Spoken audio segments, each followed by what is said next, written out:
Masyarakat memainkan peranan di dalam mencipta suasana harmoni atau sebaliknya di dalam menyikapi informasi.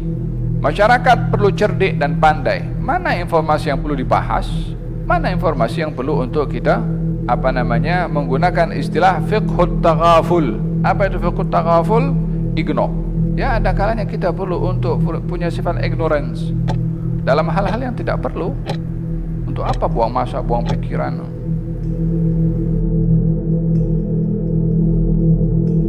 Rahim. Ya ayyuhalladzina amanu, idza ja'akum fasiqun binaba'in fatabayyanu an tusibu qauman bijahalatin fatusbihu ala ma fa'altum nadimin.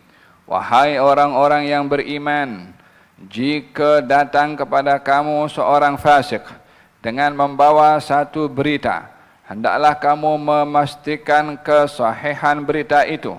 Jika tidak, kamu akan menimpakan kebinasaan kepada satu kaum disebabkan kejahilan kamu.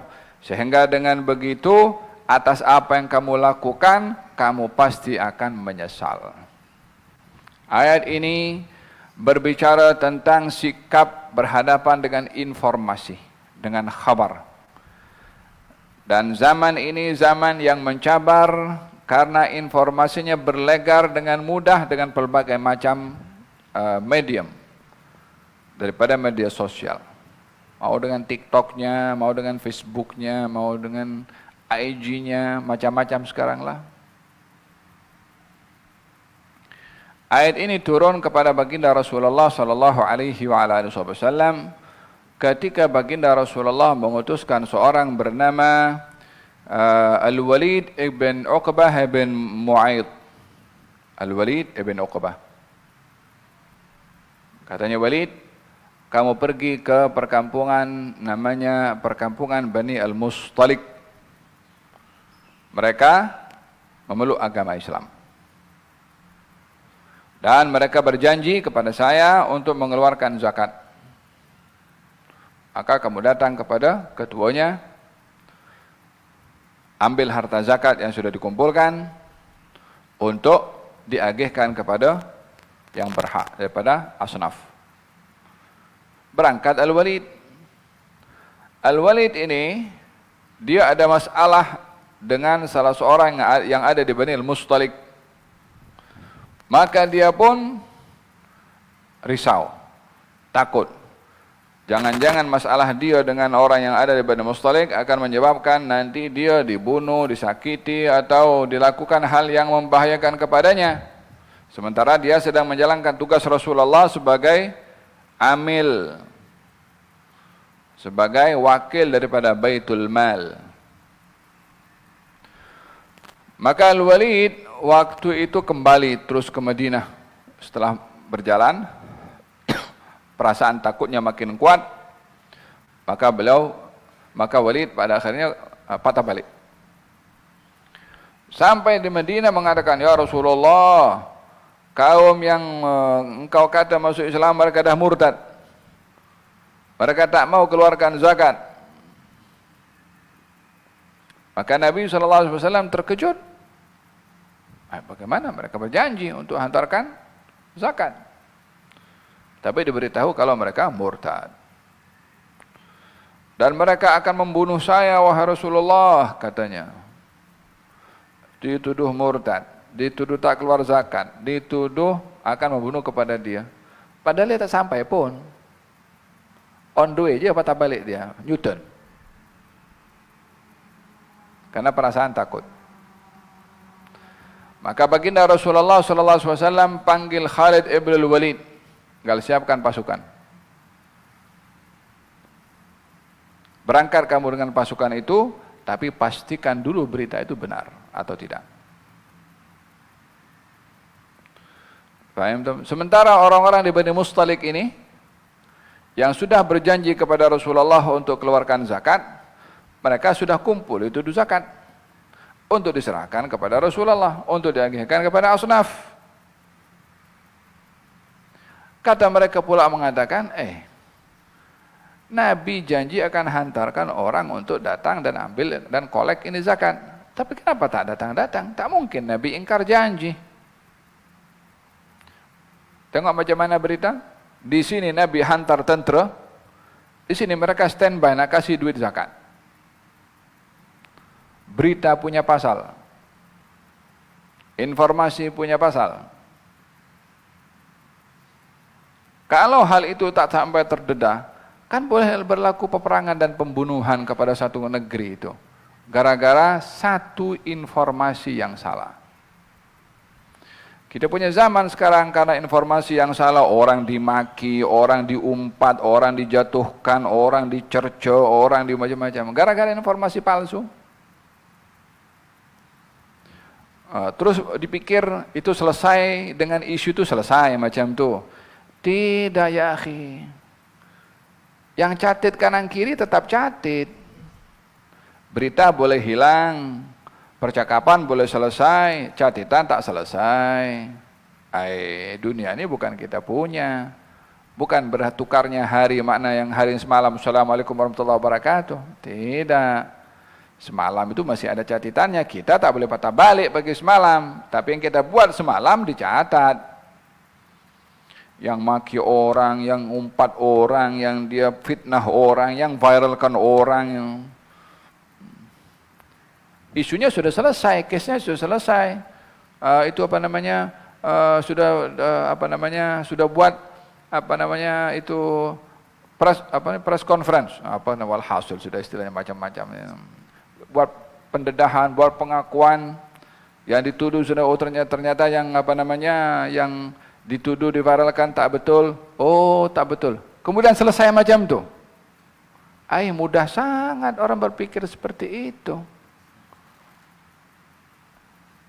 Viralkan ambil satu gambar, masukkan dalam YouTube. Jom kita komen. Komen. Saya lebih runsing dengan orang yang komen daripada orang letakkan video itu. Yang bikin laris itu kan marketing itu kan. Letakkan tajuk dekat dia punya Facebook kepala YouTube kan. Itu kan barang dagangannya.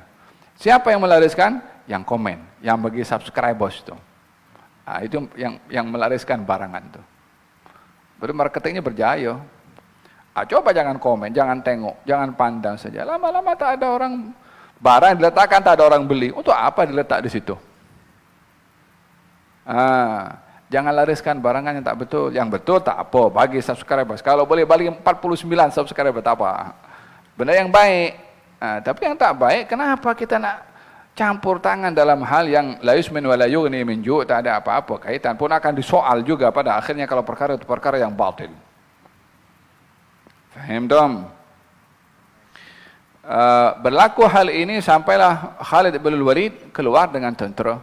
Sampai di satu tempat, Khalid bin Walid hantar satu orang. Coba pastikan. Orang macam spy. Datang ke kawasan Bani Mustalik, didapati di situ ada orang sembahyang, orang Masya Allah semuanya beriman kepada Allah Subhanahu Wa Taala. Dia beritahu kepada Khalid, saya dapat orang di situ salat, tak ada yang murtad. Akhirnya keesokan harinya Khalid bin Walid berjalan karena mendapatkan kabar ingin memastikan. Didapati memang benar kalau Bani Mustalik yang ketika itu didatangi oleh Khalid ternyata mereka Muslim. Jumpa dengan Khalid bin Walid, katanya saya ini sudah siapkan, kata Khalid bin Walid memberitahukan saya diutus ini untuk menghukum kepada kamu karena berita sampai kepada kami kamu murtad. Disebabkan kamu akan membunuh utusan Rasulullah SAW yang dihantar untuk pungut zakat. Kata ketua Bani Mustalik, kita tak jumpa pun dengan orang itu. Tengok macam mana berita kalau palsu. Dikecam oleh Allah Subhanahu Wa Taala, ya ayyuhalladzina amanu. Bila disebut wahai orang-orang beriman, kebiasaannya adalah ada perintah yang akan akan disampaikan oleh Allah Subhanahu Wa Taala. Karena iman tuntutannya itu laksana apa yang diperintahkan, tinggalkan apa yang dilarang. Dalam hal ini berbicara tentang sikap kepada informasi. In ja'akum fasiqun, kalau datang kepada kamu orang fasik, dirujuk kepada Al-Walid itu. Tapi dalam hal ini al-ibratu bi umumil lafzi la bi khususi as-sabab. Dalam kaidah ilmu ulumul Quran diberitahukan yang menjadi tolak ukur dalam kita memahami Al-Quran bukan karena sebab turunnya ayat, tapi fokus kepada ayat. Ayat itu general, maka bukan dikhususkan kepada orang yang menjadi sebab turunnya ayat. Dalam hal ini ayat ini turun sebab Al-Walid ibn Uqbah ibn Mu'aid.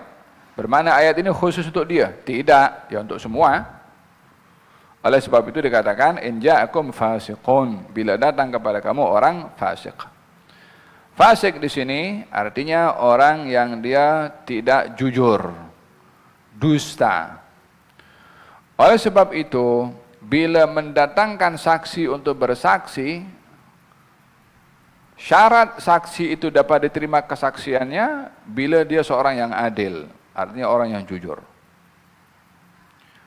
Ya kan, kesaksian untuk melihat anak bulan mesti orang yang adil, bukan sembarangan.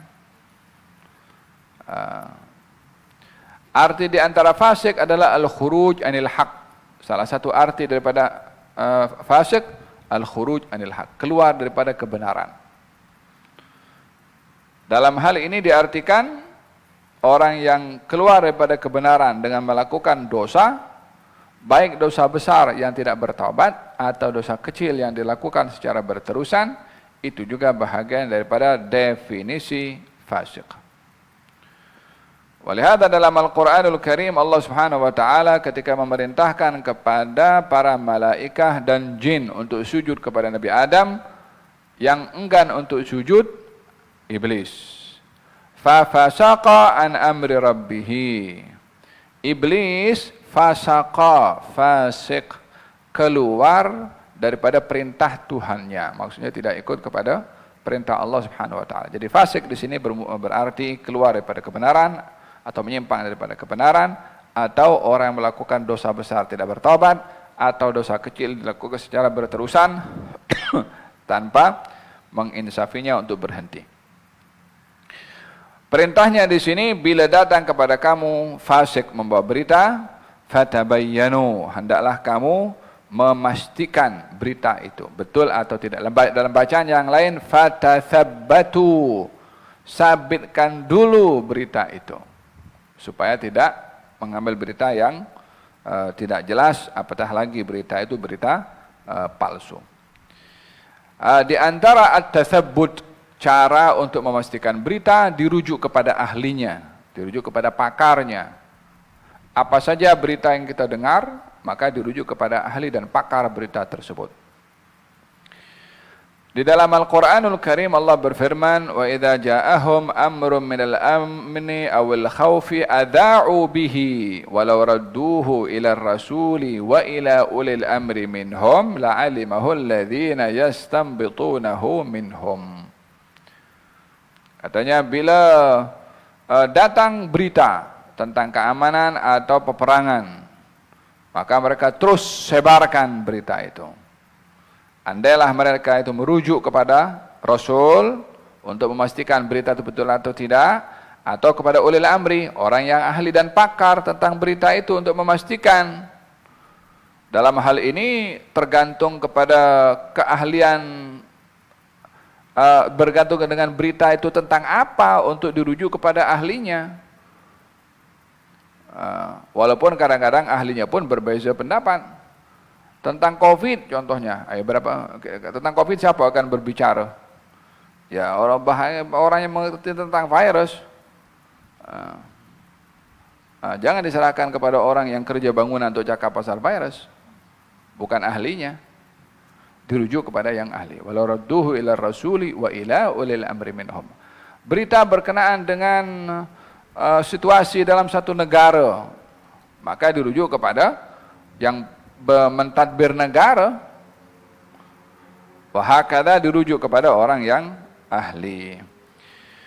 Ada bahagian daripada at-tathabbut, untuk memastikan berita itu pasti atau tidak. Jika tidak, maka ambillah nasihat Rasulullah, katanya da'qila wa qal wa kathratas su'al wa idha'atal mal. Tinggalkan yang namanya katanya.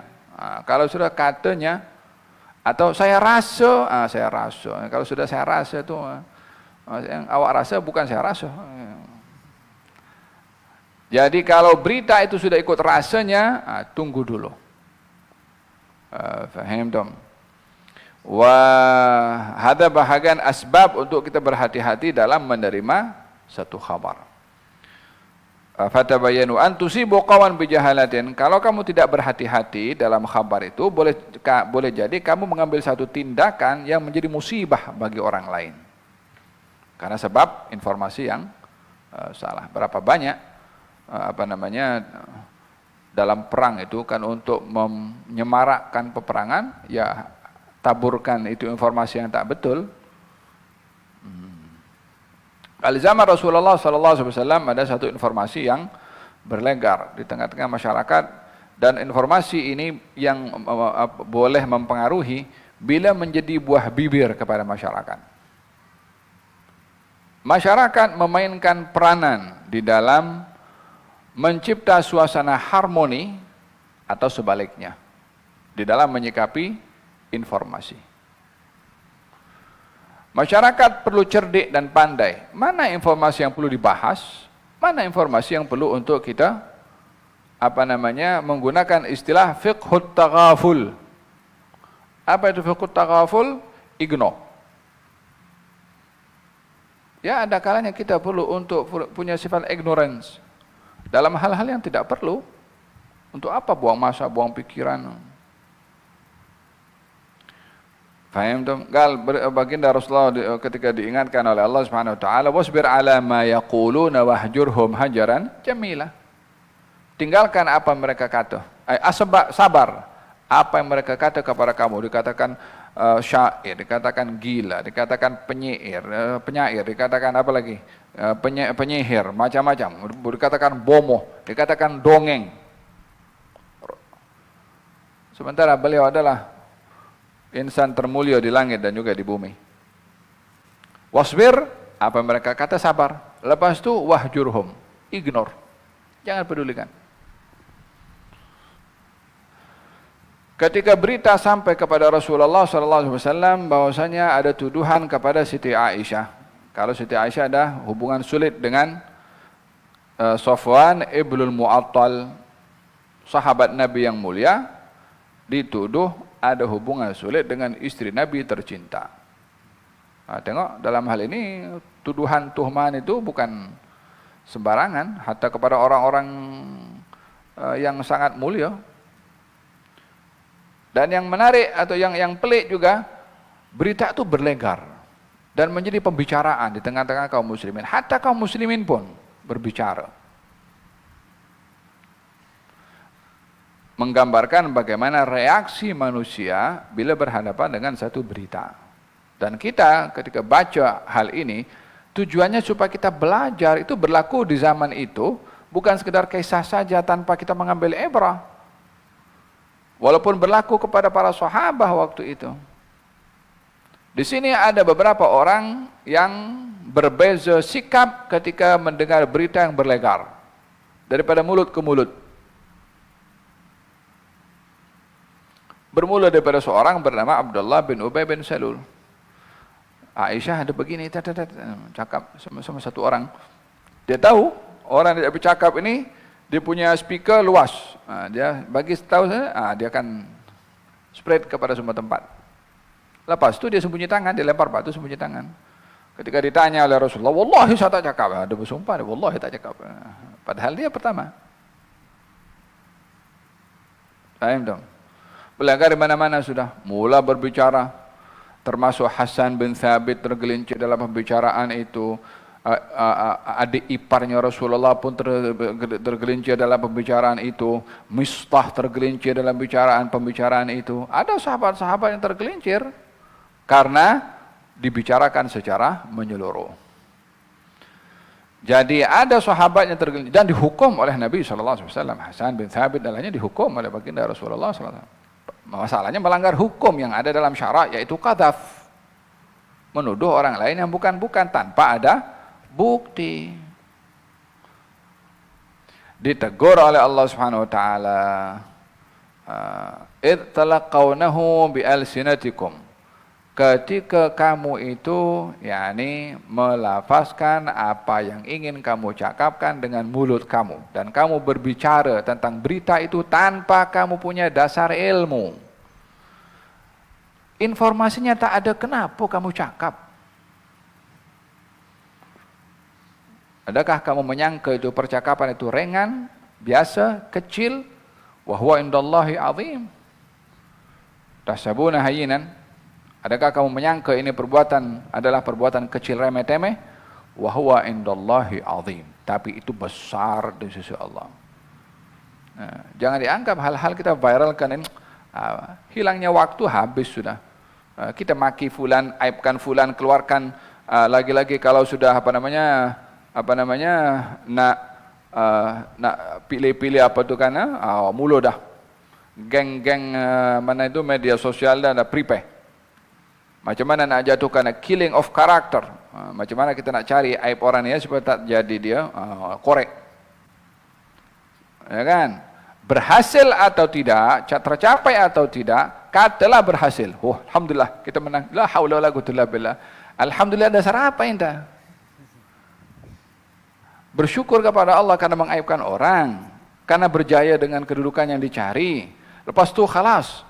Anda punya nama sudah tertulis dalam pintu syurga, baidkhul jannah bala hisab, masuk syurga tanpa hisab, macam tu. Ini akal fikiran yang paling tidak waras saya rasa kalau berpikir seperti itu. Kalau dia bertuhan, kalau dia seorang bomen ya, neraca apa yang dia pikir dengan begitu untuk capai apa dia nak, dia buat apa saja. La. Ini buminya Allah, kerajaan-kerajaannya dia. Masing-masing akan kembali kepada dia, akan hadap. Kullu syai' bihisabu, masing-masing dengan ada perhitungannya. Faham tuh? Tak ada perkara yang hilang abadan, wallahi tak ada yang hilang. Walau mithqal habbat khardal, walaupun sebesar biji sawi, ataina biha wa kafa bina hasibin, kami akan datangkan. You pikir tak kena tangkap kemudian selesai, khalas, karena mahkamah hanya di dunia saja. La. Ada mahkamah yang lebih tinggi lagi. Oleh hada takut kepada yang maha kuasa, yang maha melihat, yang maha menghitung. Lebih baik daripada takut kepada manusia. Apa manusia ini takut kepada manusia, lama-lama ya kita dulu mati atau dia dulu mati. Ditegur oleh Allah Subhanahu wa taala, katanya bukankah sepatutnya kalau berita itu yang tak jelas datang kepada kamu mengatakan tak sepatutnya saya bercakap tentang hal ini. Walaula id sami'tumuhu, tidakkah sepatutnya kamu wahai orang beriman bila mendengar berita yang tak jelas kamu kata ma yakuna lana, tak sepatutnya bagi kami an natakallama bihadza, untuk kami cakap benda ini, orang tak jelas. Tapi manusia ini punya sifat nafsunya suka untuk terpanggil dalam isu-isu yang mengundang emosi. Paham tuh?